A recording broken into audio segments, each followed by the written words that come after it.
Scott Pendlebury from the Collingwood Football Club. You're listening to the Coaches Panel. This is Patrick Crouch from the Carlton Footy Club. You're listening to the Coaches Panel. Max Gorn, Melbourne Football Club. You're listening to the Coaches Panel.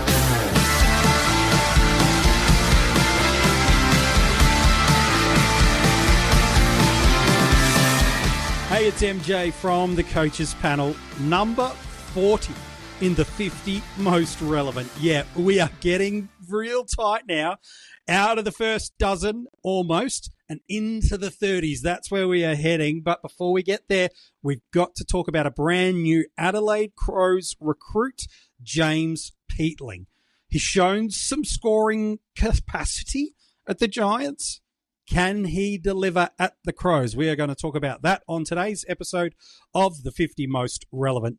Seeing as though we're talking about the Crows, there's only a handful of people that I trust to talk about the Crows with. And honestly, anytime I say this man, Crows are the 50 most relevant, it is full Hunger Games territory with him and anybody else trying to get on. He just wants to, and rightfully so, talk about his Adelaide Crows. From the AFL Fantasy Fanatics, it's Bales. Mate, we're not talking about Rory Laird, but I'm sure he'll come up on the podcast. Yeah, mate. How you going, MJ? Hope you're going well. Thank you for, obviously, the invite again to the 50 Most Relevant. Always a pleasure to jump on the series. And yeah, it's always good to talk about players of fantasy, in particular, some Crows players as well. So I think you'll be in the same team as Roy Laird in 2025. So there you go. Roy Laird's already been mentioned in the podcast. There you go. We haven't got Josh Kelly in, but, we'll see how we go. Look, an average of 61.8 in AFL Fantasy and Dream Team last year and a 65.5 in SuperCoach. As a result of that, he's priced at just over $350K in SuperCoach.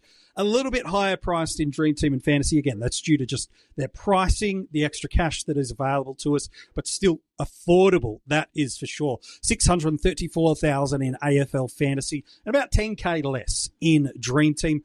Last year, top score across the formats, identical, and it's also a career high score. So I only got to give you one. A 133 against Melbourne is both a personal high, seasonal high, and across all the formats. I'm sure Jaden might be able to tell if there's any other players that have done that. He'll let us know by the end of the episode, I'm sure.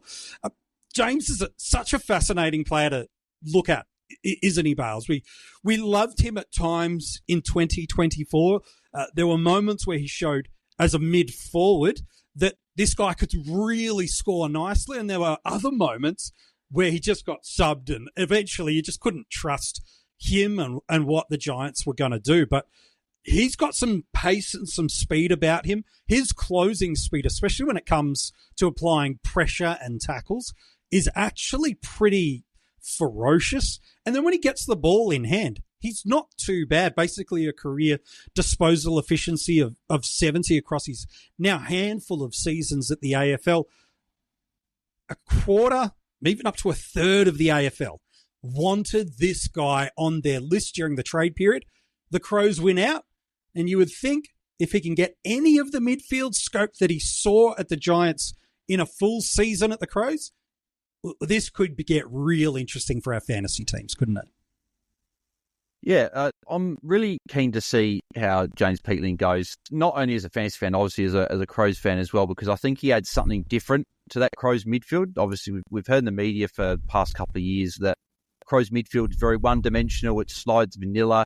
But we saw with the induction of Rankin a bit more in the back half of last year.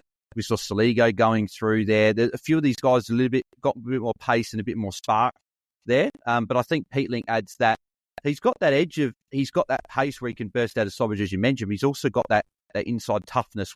And I just remember that Melbourne game. I remember doing a watch along on YouTube for that game, Giants Melbourne, and really, that was the game where I sort of really noticed him and thought this guy could be a really capable inside midfielder at an AFL club. And Giants have had a plethora of options over a number of years. Obviously, Tom Green and Stephen Coniglio, your boy Josh Kelly, heaps of them, and the players have even left because of that as well. And Peatling's another one. So, his tackling pressure as well is another highlight. That game as well, where he scored the 133. He had I think he had like 11 tackles, I believe, or something like that, like a really high number. So that was the thing that stood out to me in that game. And think then it was in the finals as well. He kicked a couple of goals, like around inside 50 stoppages as well, showing a bit of another dimension where he can impact stoppages inside forward 50 as well. So I don't think he'll be one of those midfielders that'll stay outside the 50 when there's a defensive or forward stoppage. I think he'll be right in there and can snag some tackles and maybe a couple of goals.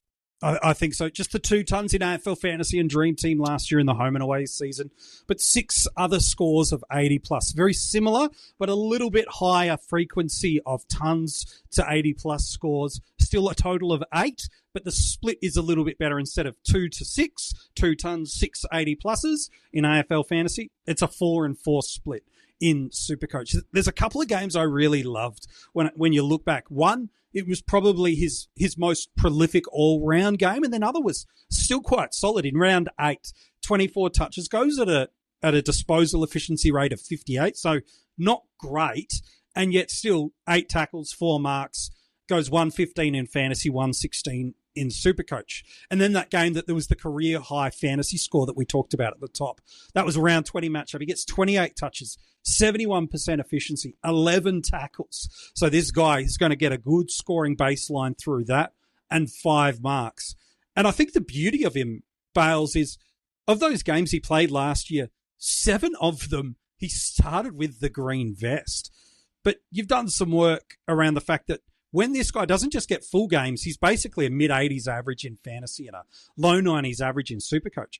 If he gets to that sort of clip rate of 50% centre bounce attendance, well, it goes up another gear again, which could be up to 30 points per game of value for us if he can maintain a similar scoring threat. Exactly right. Like I've sort of gone into the numbers here, and he had 7 games last year where he played 50% CBAs. They're in the home and away season, averaged 94.6 from those 7 games. And that's including a 33 that he scored against Fremantle, which I can't remember a huge amount of that game. But when someone's averaging 94.6 with a 33 in there, it's pretty impressive. And I know that in fantasy we do sort of cherry pick some stats, but I do feel like James Peatling is a guy that you probably have to sort of understand what his potential value can be in 2025, because there was a lot of games, as you mentioned there, where he was sub, he wasn't playing full games, he was even playing forward at times as well. But when you've got all these stats from when he's been playing just purely in the midfield at the Giants, I think that if you're getting over 30 points of value potentially, I think that that's something that we as fantasy coaches and even in all the formats need to definitely take note of. And I think his game style and this Crows style that Matthew Nix has them playing, which is lots of contests through the midfield, repeat stoppages due to the way that Riley O'Brien plays, just meshes beautifully for him. Lots of tackles can come for him. The Crows are ranked number 2 in the league last year for contested possessions, but at the 4th worst centre clearance team, and they're 3rd for ruck contests across the league. So you've got this team that's getting plenty of opportunity to win and or defend the ball in tight. This sits beautifully for him. And I think that's where we probably do need to look at what does his role look like, Bales, at the Crows. You're South Australian based. You've headed down, I know, a number of times over the years to Crows training. A third of the AFL wanted this man's services. He wants further midfield time. Do you see him getting first crack at that midfield? And if you do, what's the shape around him? Because that dynamic ultimately impacts his scoring market share and whether or not he can maintain that scoring trend that we saw, that, and as you mentioned, through that 50% centre bounce rate at the Giants. Yeah, the Crows midfield mix is going to be very interesting. I think I've heard a number of people say, and I agree, that's going to be one of the more interesting midfield groups to watch over the pre-season. I think James Peatling does get one of those midfield roles. I don't think he would necessarily gone to the Crows, and the Crows wouldn't have gone after him if they weren't looking to bring him in as a midfielder. The Crows have got a lot of damaging forwards, struggled a bit last year for scoring, but the year before, obviously they were the highest scoring team in the AFL. And I think last year, the thing that probably wasn't spoken about a lot, and it affected Jordan Dawson a fair bit, I think, as well, was Riley Thilthorpe not being in the side, because that meant that Jordan Dawson had to play more forward, which then meant you'd have extra players playing the midfield. The midfield dynamic wasn't quite working, and a lot of those losses came in that sort of first 3 to 4 months where Riley Thilthorpe was missing. So I think it's going to be interesting to see how it goes. I think Peatling will be one. I'd imagine Dawson would be another one. And then you've got your mixture of your Matt Crouch, your Jake Saligo, Isaac Rankin will go in there as well. Does Neil Bullen sort of swap with Rankin and do sort of that sort of rotational split there? It's going to be really interesting to see, but I do see Peatling being in the top 3 for CBAs at the Crows in 2025. Totally on board with that as well. I think when you look at that Crows midfield type, there have been players like a Sam Berry that they've wanted in this midfield for the last few years for the primary reason that structurally he protected guys like Crouch, Laird, and Dawson to a lesser extent, who were more just trying to win the football as their ultimate objective and priority and didn't have a defensive emphasis and mindset. So Peatling, to me, leapfrogs Berry and a number of others into that midfield mix. I'm with you. I think he's going to get top 3 in the club for centre bounces. I think Dawson, you've covered beautifully the Thilthorpe dilemma, the why he played that taller forward presence, and also just the dysfunction that forward line had. I think that's fixed now with a fit team, quote unquote, and fingers crossed. You throw a Neil Bullen in there to add some pressure and presence. You add a fit Riley Thilthorpe into there and a Dan Curtin who could play that kind of all-filler role of can play wing, can play centre bounce mid, can play forward, which is how he's ultimately got forward status for us. And then we saw as a junior and Sanford can go back and play some defensive intercepting. So I think he's the filler. And now, to me, I'm with you. The core 3 is Dawson, Saligo, and Peatling. And Rankin, I see him doing what the Pies did at first with De Goey and what Richmond used to do a lot with Dusty and Bolton, which is centre bounce and then sprint forward and hope that in the transition from a midfield opponent, you get a good mismatch that the handover in defence to forward on the opponents aren't quite clean and crisp. He gets that half metre of space. And if you give Rankin half a metre of space, don't care who you are, it's an exciting moment to watch unless it's against your team. And so I would think Draper's probably the other that sits in there. He's gone past the likes of Taylor. I think Rochelle, Keys and Neil Bullen are only if something goes bad mid-game. And I mean injury bad. I think it's going to be a pretty tight 5. It'll be those 5 to me. I don't buy into the narrative that Laird will get centre bounce opportunities. I think he's done as a midfielder. It's back to the half-back. And when you look at that makeup of the side a little bit more, with the archetypes that I'd like to see as a midfielder, Peatling adds some speed and some pressure. Saligo is kind of your traditional accumulator that's also got some speed. Dawson's your clearance, big bull, big body. Rankin's your X factor. And Draper's kind of your learning, developing mid that I think he's a clone of Caleb Sarong, quite frankly. So you look at that midfield archetype now and that build looks right. And so there's no need for Laird. And also there's just no need for Crouch. The club has to move forward. So I don't know if you've got any more thoughts in and around that, whether you agree or disagree, Bales, but I don't think that the Crows midfield mix is as contentious as some are making it out to believe.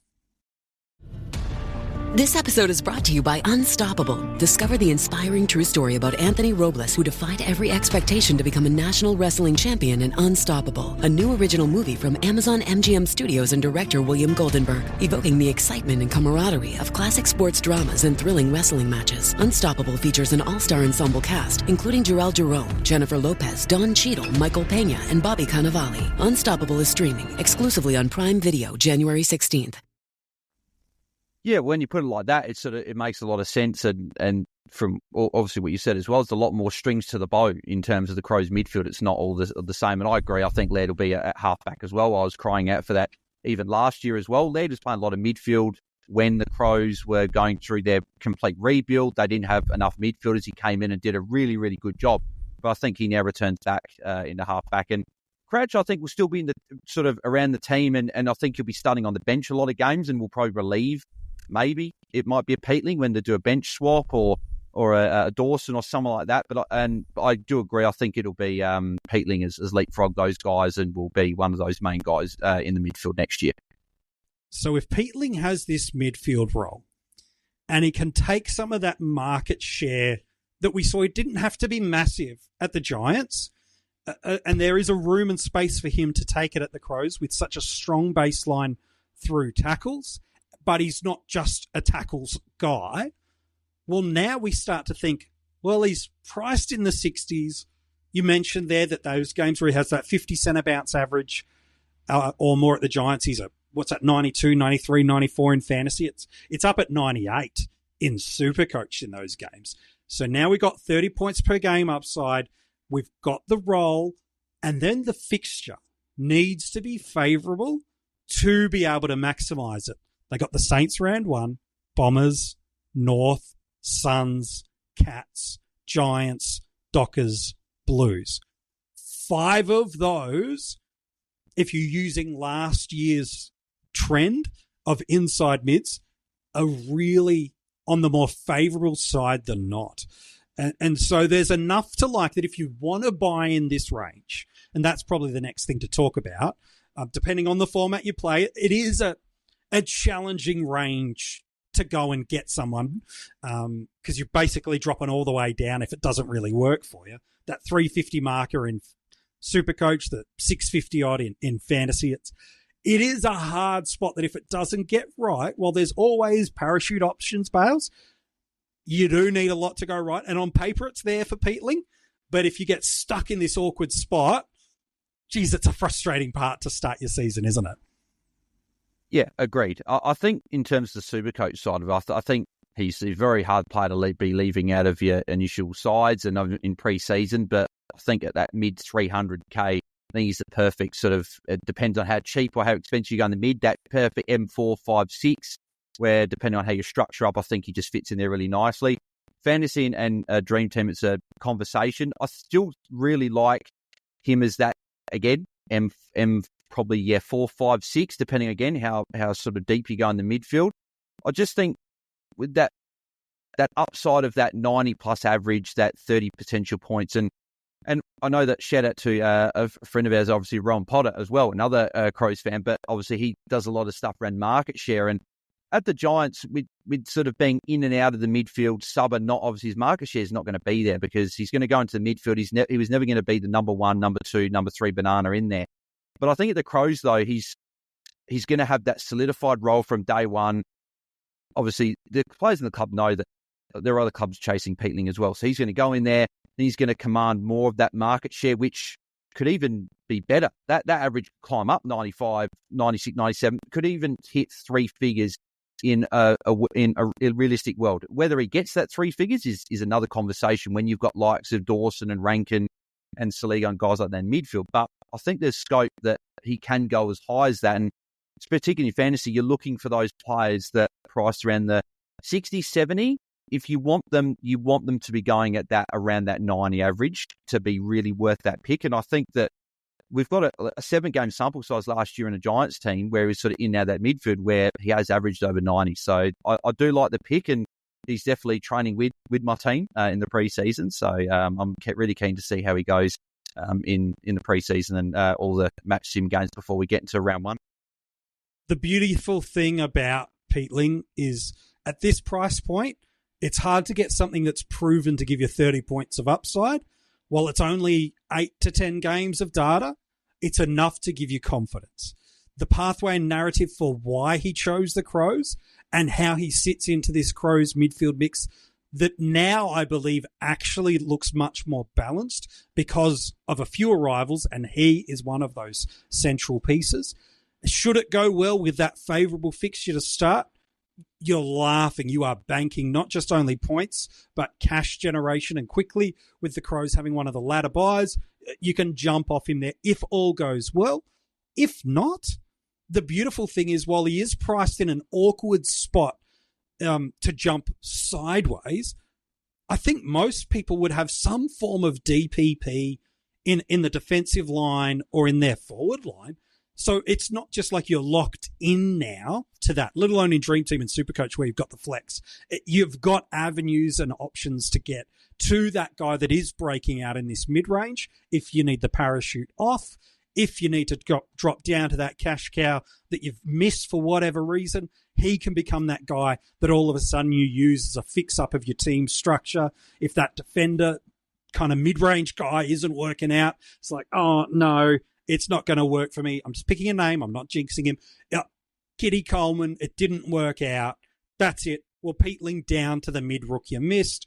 Now, all of a sudden, that premium you weren't so sure about. So maybe it's going to be a trade or two if things don't go perfect. But that's what those early trades are for, Bales, at the start of the year. It's correcting the things we need to now that we've actually got hard and fast data.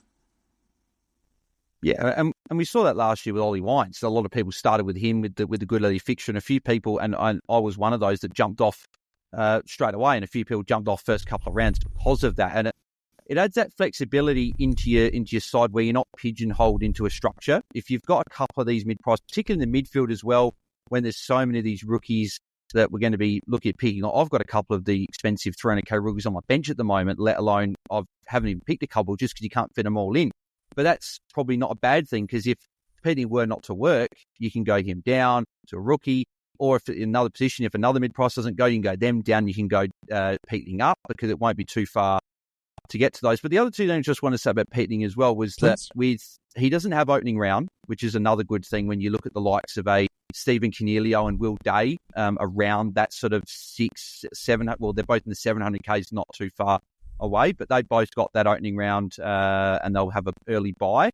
But then the other thing as well, you mentioned with the fixture as well. I was mentioning just with the market share alone, potentially with an increase in that you might see an increase in average from that sort of 90 plus there. But with the early fixtures as well, with the good matchups, that sort of adds another layer to that as well, because that's what you're looking for with these mid-prices. You want them to get off to a really good start to then go up in value, and then worst case scenario is you trade them to a fallen premium, but best case is you hold him to around 15, as you mentioned, and trade him at his buy. So the only sort of real fixture I'm being nervous about is the Giants game, but we all know players' revenge game, they like playing against their former side, so I think that could even be, I'm not even too worried about that game either. So that the fixtures as well really do paint a good picture for Peatling in 2025 as well. There's a pathway and a narrative for him to have a favourable role in a side that suits his game style, with a fixture that can deliver you the promising output, with a guy that has shown over almost 8 to 10 games, when given this role, he's got 30 points per game of upside that is proven in this spot. That's the upside. The risk, while we've just said how easy it can be to pivot into sideways elsewhere, you are shopping in a range that can be awkward. And if you have nailed all the other elements to your side, you can kind of get stuck in a halfway house. It's why some, what guns and rookies in a quote-unquote premium and cash cows at the top end doesn't happen too often. With the value you've got in other spots, we are seeing coaches with some excess salary cap going, well, all of a sudden, I don't have to quote-unquote settle for this mid-60s guy. I can go up a little bit higher. Like Adam Chera, who we talked about a few days on the 50 most relevant. He's that 100K or so, depending on the format, a little bit higher, and also a little bit higher scoring ceiling. And so this is where it starts to become not just, oh, he's 30 points of upside, go, go, go. It now comes down to the individual team build. What is their risk appetite? Are they going on role risk? Is it some early fixture buy risk? Is it some injury risk? That's why Peatling's sitting in at number 40, because we've made it sound as if it's money for jam, and if it doesn't go well, it's an easy out. And for the most part, that is true. But there's a lot of variables that we've all got to hold and consider when it comes to how we build our classic sides for 2025. But draft could be fascinating to me, Bales. We always end the podcast looking at what we think this means from a draft in a single season perspective. And of course, we're talking about picking it on the Keeper platform. Where do you think he goes on draft day? To me, it could be a wide range of outcomes, depending on if you've got a bullish Crows fan in the league or not. Where do you think's the right spot and the perfect spot to get your hands on James Peatling next year for the draft? I think that the perfect sort of spot, if it all lands well, is that sort of first bench spot. If you can pick him as a bench midfielder and be that guy that if he does go at this 9,500 mark that realistically you could get to, then fantastic, you've got yourself a winner. But it also leaves you, if he doesn't do it, he's on your bench anyway, so you haven't taken that risk. And there will be leagues as well, maybe some deep leagues where he might be your M6 or something like that. But the other reason I like picking him on your bench as well is that I mentioned to you before we started recording is that if you pick up a player in the midfield, like I'll just use Isaac Cumming for an example, just because he's the first one that comes to mind, might get defender status. In a world where he did, you put him in defence, you put Peatling on your midfield, and you've got yourself sort of two players on field, and you've only paid for one on-field position for them in draft capital, and you've paid a bench spot. So, yeah, as you say, a lot of different outcomes in drafts, and depending on how it goes. But I think that M6 to bench spot is the sweet spot, I think, in drafts. Yeah, I'm with you. If you could, M6 is like right on the edge of how happy I'd be to jump for him. But all it takes, again, you draft in late February, and the Crows have had lots of strong words, and they've had an intra-club, and he's dominated. Well, now he's going up a couple of people's ranks and tiers. So there's always the variables and outcomes that come through there. But I think you're right. That feels like about the sweet spot of where to get him. And if always you can get someone at the back end of that range, the upside just feels even bigger. Hey, Bales, always love talking fantasy footy with you, let alone about mine and our Adelaide Crows. Where can people get in touch with you across social media? And what have the Fanatics got lined up for us this preseason? I think you guys are going to have a busy one. That seems to be the case. Yep, yeah, exactly. So we've got plenty planned in the preseason. You can find me at BalesDT across socials as well, and us at AFL Fantasy Fans on X and Fantasy Fanatics on YouTube as well. Yeah, as I said, we've got plenty of things sort of planned for this preseason. We've got the head-to-head series will be starting in February. Obviously, getting a lot of the community on and chatting through some players and putting them head-to-head. And then we've got a lot of pre-season stuff planned. We'll have, I'm sure, MJ, you'll be popping on once or twice throughout the season as well, which would be good. So looking forward to that. And looking forward to getting stuck in. Obviously, we had our first pod, obviously the Sunday just gone, and it will be live every Sunday on YouTube in the pre-season as well. So looking forward to getting stuck into it. I'm eager to get going. Looking forward to it. If you play AFL Fantasy or thinking of giving it a go in 2025, this is definitely one of the channels that you want to get involved in. One of the most active with their community that follow them, with lots of conversations, lots of live interactivity. If you missed any of those places that Bales referenced, they're in the description of this episode, so you can just jump in there, check it out, and get in touch and start following the Fanatics. These boys do just some fantastic stuff during the preseason, let alone season proper. In a few moments, I got a clue for you who's at number 39. A couple of your guesses over the past, almost 2 weeks. Not going to lie, scarily close. You've got on a couple of them when you've reached out to us. And so no one's nailed one that I know of yet. But maybe this one will get us there. I've got the clue for who's 39 in a moment. If you want to check out any of the previous episodes of the 50 Most Relevant, they are available for you on this channel that you are consuming this episode right now. If you've never watched us on YouTube before, jump on over, check it out. The click through to go to the AFL Fantasy Fanatics is right there in the title of this episode as well. And if you are watching on YouTube, give us a like and comment below. What do you think Peatling's going to average in 2025? If you're listening to this as an audio podcast and you haven't subscribed or given it a 5-star rating, it takes you just a matter of seconds. It makes a huge difference for us here as a channel if you can go and do it. And then if you want to get in touch with us across social media, join our Patreon or get your hands on some Coaches Panel merch, let alone get in touch with Bales and the team at AFL Fantasy Fanatics. All those details in the description of this episode. Number 39, we say farewell to the 40s. Something I would like to do when it comes to my age, just quietly. 39, he's a premium defender. But he has shown that he is capable of pushing the premium tier of defenders when he plays as a defender. And also, he's just as capable as a midfielder. There's been a few changes in this team in the off-season. One pretty handy inclusion, some might say. Does that help, hurt, or do nothing to his fantasy output? He's defensive eligible, and he can score with the best of them. His basement, not too bad scoring either. That's enough clues. You'll find out tomorrow in the 50 Most Relevant.